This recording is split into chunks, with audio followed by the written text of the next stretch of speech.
かなりの人気は1番車の小笹隼人。今年の戦歴優勝4回というのは際立つ好材料となりますが、あとは500バンク攻略なるか。そして中部近畿連携で2番の西村。こちらも相手候補で売れています。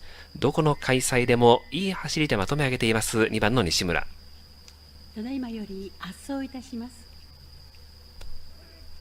ライン構成としては3者連携が2つ、あとは7番須藤が短期の戦いです。ライン構成としては3者連携が2つ、あとは7番須藤が短期の戦いです。